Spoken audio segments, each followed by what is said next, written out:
హల్లెలూయా. దేవునికి స్తోత్రం. ప్రభు ఈ దినం మనకిచ్చినందుకు దేవుని నామాన్ని గనపరుస్తూ వాక్యాన్ని చదువుకుందాం. యోవేలు పుస్తకం 2వ అధ్యాయం 25వ వచనాన్ని చదువుతున్నాను. మిడతలను గొంగలి పురుగులను పసరులను పురుగులను చీడ పురుగులు అను నా మహా సైన్యము తినివేసిన సంవత్సరముల పంటను నేను మీకు మరలా ఇత్తును. దేవునికి మహిమ కలుగునుగాక. మిడతలు, గొంగలి పురుగు, పసరు పురుగులు, ఇలా అనేకమైన పురుగులు తినివేసిన పంటను నేను మీకు అనుగ్రహిస్తాను. సంవత్సరముల పంటను నేను మీకు అనుగ్రహిస్తానని ప్రభువు మాట్లాడుతున్నాడు. అవును, గత సంవత్సరాలుగా నీ బిజినెస్లో కానివ్వండి, నీ యొక్క ఉద్యోగ విషయంలో కానివ్వండి, నీ హెల్త్ విషయంలో నువ్వు నష్టపోయావేమో. ఈరోజు ప్రభువు నీతో మాట్లాడుతున్నాడు.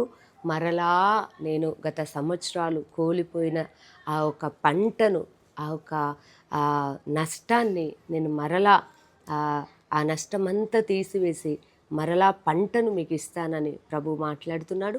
ఈరోజు దేవుని వాక్యాన్ని వింటున్న నీ జీవితంలో, నీ కుటుంబంలో, నీ వ్యాపారంలో నువ్వు నష్టపోయావా? హెల్త్ విషయంలో నువ్వు అనారోగ్యంగా ఉండి ఆరోగ్యం లేకుండా బాధను అనుభవిస్తున్నావా? ప్రభు మరొకసారి మాట్లాడుతున్నాడు. పురుగులు తినివేసిన పంటను మరలా నేను నీకు ఇస్తాను అంటున్నాడు. అంటే మరలా దేవుడు ఇదిగో నిన్ను నీ నష్టాలన్నిటిలో నుండి విడిపించి ఆయన నిన్ను ఆశీర్వదించబోతున్నాడు.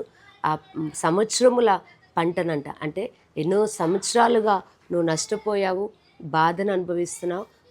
ఆ బాధ అంతటిని దేవుడు తీసివేసి మరలా నిన్ను ఆయన ఆశీర్వదించి సమృద్ధిని దేవుడు ఇవ్వబోతుంది. అది ఆరోగ్య విషయంలో కానివ్వండి, మీరు నష్టపోయిన డబ్బు విషయంలో కానివ్వండి, మీ యొక్క బిజినెస్ విషయంలో, ఏ విషయంలో మీరు నష్టపోయినా దేవుడు మరలా మీకు అనుగ్రహించబోతున్నాడు. ఆయన కనికరంతో ప్రభు మేడల కృప చూపబోతున్నాడు. కనుక ఈ మాట విశ్వసించి ప్రభుని స్తుతించండి. మీ కొరకు చిన్న ప్రార్థన చేస్తాను.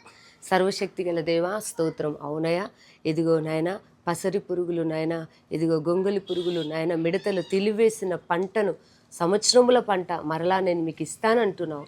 అవును ప్రభువా, నీ బిడ్డలు సంవత్సరాలుగా నష్టపోయిన దాన్ని అయా మరలా మీరు లాభకరంగా వారి బిజినెస్ని మీరు దీవించి, వారి హెల్త్ విషయంలో మంచి ఆరోగ్యాన్ని, అన్ని విషయాలు వారు కోల్పోయినది మరలా మీరు అనుగ్రహించబోతున్నందుకైనా ఆయన మీకు సమస్త మహిమను చెల్లిస్తూ, ఈ వాక్యాన్ని విశ్వసిస్తున్న బిడ్డల జీవితంలో కోల్పోయినది మరలా ఇస్తున్నందుకు మీకు సమస్త మహిమను చెల్లిస్తూ యేసు నామంలో ప్రార్థిస్తున్నాను తండ్రి. ఆమెన్. దేవుడు మిమ్మల్ని దీవించునుగాక.